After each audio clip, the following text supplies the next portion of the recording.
At this point, you know how to perform statistical tests that allow you to conclude whether your observed sample statistics are indicative for the underlying population statistics. For instance, you know how to test for equal variances or equal means, or even how likely it is that your specific sample is drawn from an underlying normal distribution. But what if you're now given two samples and you need to figure out whether these two samples are drawn from the exact same underlying distribution? Now, of course, here there is a dedicated statistical test for this. And this test is called the Kolmogorov-Smirnov test.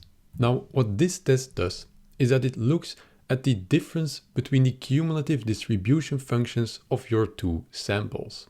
Now, remember, the CDF of a sample is a single line, and there are in fact several metrics that quantify the difference or the overlap between two lines. And the Kolmogorov-Smirnov test looks at one of them. And then the underlying logic is exactly the same as always. If your two samples do come from the same distribution, then this metric for overlap between the CDFs is distributed according to a known distribution.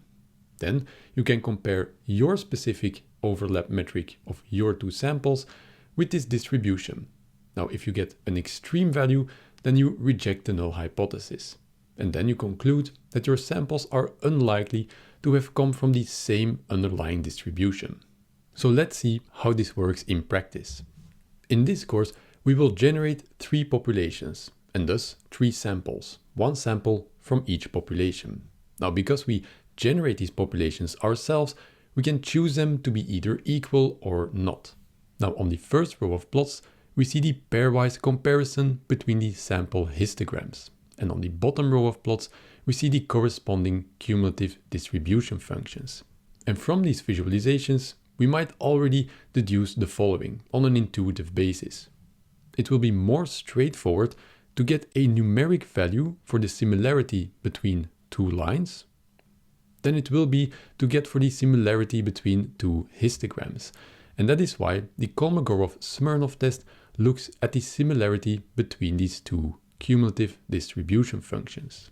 Now, from this first scenario, we already see that none of these cumulative distribution functions show any significant overlap. They're not that similar at all. And thus, we expect that the Kolmogorov-Smirnov test will provide us with a p-value that lets us conclude that none of these samples are coming from the exact same underlying distributions. Now, contrast this with the following set of plots, where we see that the two most right plots are indeed more similar, but still do not show any significant overlap, whereas this first plot does indeed show a significant overlap between the cumulative distribution functions. And also note that these overlaps are much more easy to see visually on the CDFs than it is on their respective histograms. So let's now see how we can make these figures and implement the Kolmogorov-Smirnov test for ourselves using Python code. And as always, we start by defining our populations. Now, in this particular lesson and in this specific notebook cell, the actual parameters in our populations are very important because that is what we're actually testing here. We're testing whether we can deduce from our samples whether they are coming from exactly the same underlying populations.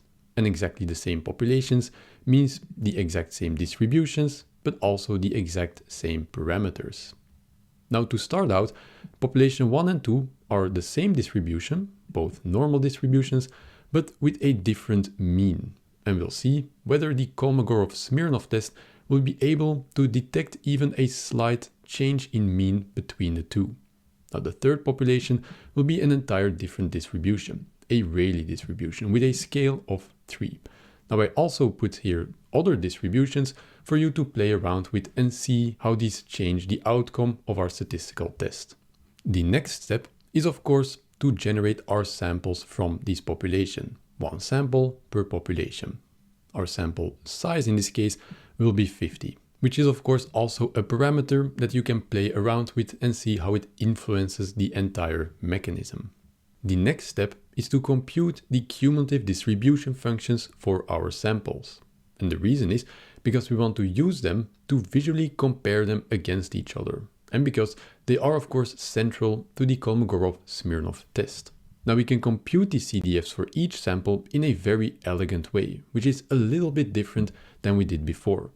Remember, for the CDF, we require two Python arrays. The first array needs to be a sorted array of our dataset. So we just put sorted of our sample 1, and this will be stored in x1. The second Python array was this array of equal size, but with linearly spaced elements. And these elements, they corresponded to the ranking of the corresponding data point in the other array, but expressed as percentages. And this we can do by simply typing numpy.arrange the length of sample 1, and this will give us an array starting from 0 all the way to the maximum number of elements in sample 1, in this case 50, and we divide it by 50.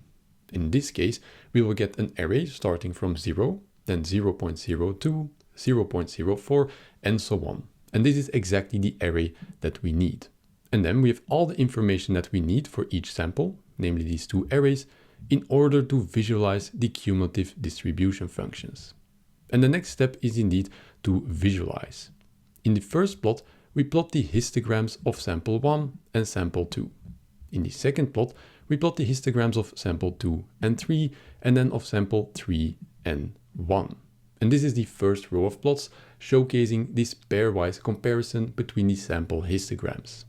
Then in the second row of plots, we want to make a pairwise comparison between the CDFs of our samples. And for this, we already computed all of the information that we need. Remember, CDFs are line plots, so we can just use .plot. Now, this will give us the CDF of sample 1, and this will give us the CDF of sample 2. And plotting them on the same figure will give us a nice comparison. We can do the same for sample 2 and 3, and the same for sample 3 and 1. And in this way, we've plotted everything that we wanted. So if we run this cell and we scroll down, then we indeed see all of these figures. We see the histograms of the samples on the first row and the CDFs of the corresponding samples on the second row. But now we actually want to compute the numerical values for the Kolmogorov-Smirnov test. And as always, this can be done quite easily, indeed just in one line of code. So let's start by performing the Kolmogorov-Smirnov test on sample 1 and 2, again to get the p-value that allows us to conclude whether sample 1 and 2 come from the same underlying distribution or not. And as all the previous tests, this just requires one line of code. We have stats.ks2samp, and we give sample 1 and sample 2. Now to get the p-value, we again look at the element at index 1. And we can print this statement as an f-string. The two-sample Kolmogorov-Smirnov test p-value for sample 1 and 2 is the rounded p-value that we just computed. And we can do the same for sample 2 and 3 and sample 1 and 3. So we can scroll down and see what our p-values actually give. And we see the following. The p-value between sample 1 and 2 is 0.006. Now this is quite low. In fact, it's much lower than our statistical significance of 0.05. Now this means that we can conclude from this that sample 1 and sample 2 come from two different underlying populations. Now remember that sample 1 and 2 came from two normal populations. However, the only difference between these two populations was that the mean was shifted a little bit to the right. And therefore we conclude that the Kolmogorov-Smirnov test allows us to distinguish between the same populations but with different parameters. Now this is significant because judging by this sample histogram, we might have concluded that these two samples do indeed come from the same population. However, if we already looked at the corresponding CDFs, then we see that there is not really overlap, but that the overall shape is still the same. So we could have concluded from this that it is both the same distribution, so a normal distribution, but sample 2, the green line, is shifted a little bit to the right and thus has a little bit higher mean. But of course, the best indication is that the Kolmogorov-Smirnov test returns a p-value that is very low. Now, the same can be said for sample 2 and 3 and 1 and 3. Now, this makes more sense because population 3 was a Rayleigh distribution and thus a completely different distribution than population 1 and 2. And thus, this checks out. But what now if we change our distributions, or underlying populations, to be exactly identical? Let's say, for instance, that we do take indeed two identical populations for 1 and 2. Now, if we run this cell again and we scroll down, then we see the following. We see indeed, judging from our cumulative distribution functions, that there is significant overlap between sample 1 and 2, whereas sample 2 and 3 and 3 and 1 still remains no overlap. And this reflects in the p-values of the Kolmogorov-Smirnov test. For sample 1 and 2, we have a large p-value of 0.71, which allows us to conclude confidently that these two samples indeed come from the same underlying population, whereas sample 2 and 3 and sample 1 and 3 clearly do not come from the same population. Their p-value is practically 0. Now, I highly advise you to go through this cell and change some of the parameters to see whether you can break this test. For instance, what happens if you take other distributions as populations, or if you decrease this sample size? But intuitively, as you know by now, decreasing the sample size will decrease the power of our statistical tests, reflecting the fact that the best thing to do is just always to collect more data. Now, before we end, there is one very clever way to use the Kolmogorov-Smirnov test, namely to test whether your sample comes from a specific underlying distribution that you expect.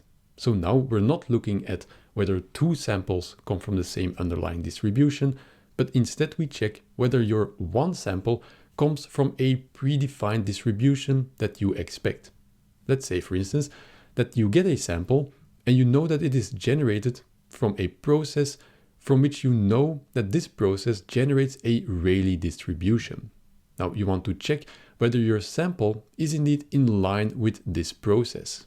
Now remember, there is a specific test that allows you to do this, but only for the normal distribution, namely the Shapiro-Wilk test.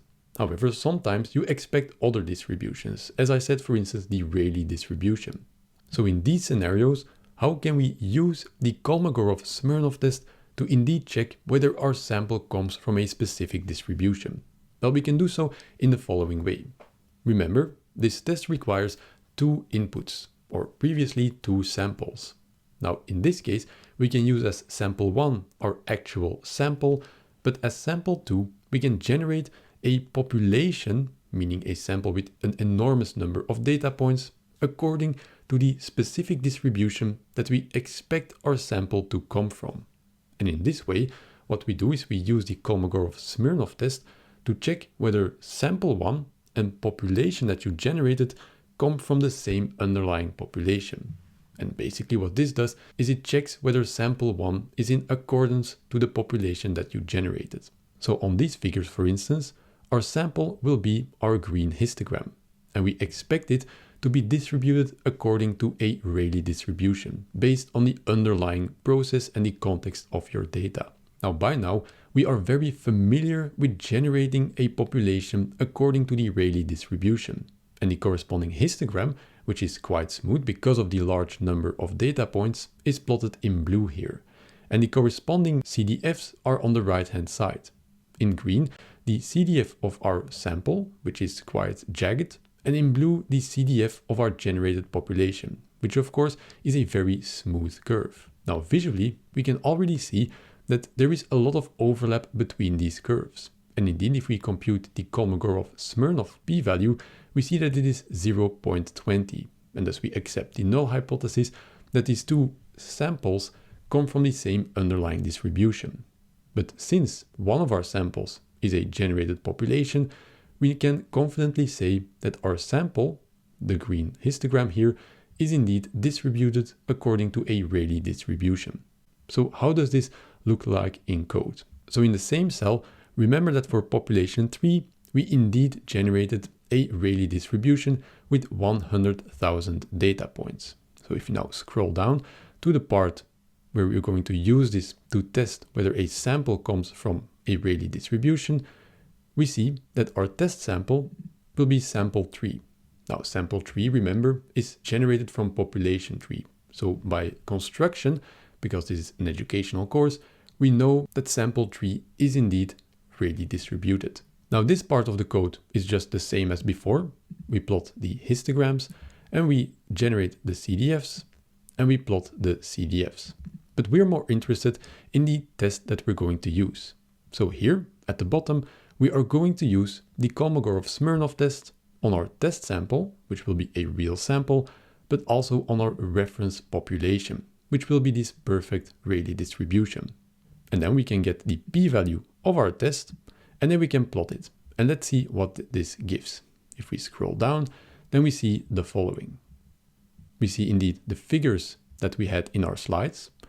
And now we see our p-value for the Kolmogorov-Smirnov test.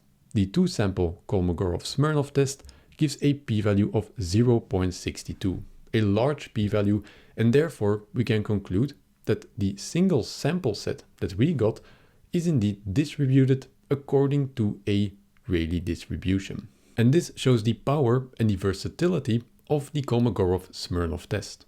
Now, a very interesting exercise that you can do is to do this procedure, but now for a normal distribution.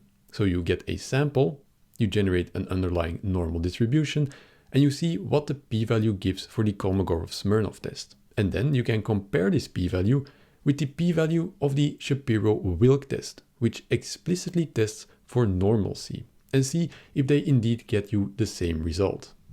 In the next and the last lesson of this chapter, we will look at the scenario where the Shapiro-Wilk test for your sample fails, meaning that you cannot conclude that your sample comes from an underlying normal population. Now, in this case, a lot of these statistical tests that we saw will fail because they all require normalcy of the underlying population. So what do we do then?